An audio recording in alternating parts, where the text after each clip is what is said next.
Bonjour chers téléspectateurs et bienvenue au bulletin 18h. Aujourd'hui, nous allons parler des conflits de la Corée du Nord, de la controverse dans la commission Charbonneau, ainsi qu'un reportage sur la radioactivité avec une spécialiste sur ce sujet. Chers auditeurs, je suis présentement au laboratoire Trevière en compagnie de Jeanne. Bonjour Jeanne. Bonjour Rosalie. Elle va aujourd'hui nous parler des effets de la radioactivité. Pouvez-vous nous parler des effets génétiques? Oui, donc en fait, génétique, comme vous savez, ça signifie qu'il est relié au chromosome et à l'hérédité. Donc en fait, c'est des effets qui vont se transmettre à la génération suivante.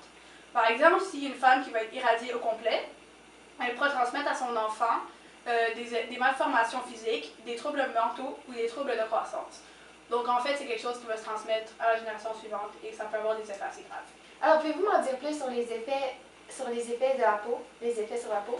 Oui, donc en fait, les effets sur la peau, ça va dépendre de la dose et aussi de l'irradiation. Donc en fait, les effets génétiques, c'est si votre corps au complet va être irradié, mais en fait, les effets sur la peau, c'est seulement si une partie de votre corps va être irradiée. Donc en fait, si votre peau est irradiée. Donc selon la dose, il peut y avoir des érythèmes qui sont en fait des rougeurs, donc des plaques rouges sur votre corps. Il peut aussi avoir des cloques qui sont des bulles de liquide, donc en fait un peu comme des ampoules comme vous avez sur votre pied. Et finalement des nécroses, qui sont en fait la mort d'une cellule. Donc en fait, des effets sur la peau peuvent être assez visibles si vous faites irradier partiellement par l'antiactivité. Et y a-t-il aussi d'autres conséquences à la radioactivité autres que ceux que vous venez juste de nous expliquer? Oui, en fait, il y en a des beaucoup plus graves. Il peut y avoir des cancers de la thyroïde qui vont vraiment affecter votre fonctionnement nerveux. Mais il y a aussi, vous pouvez perdre la vision si la radioactivité affecte votre œil.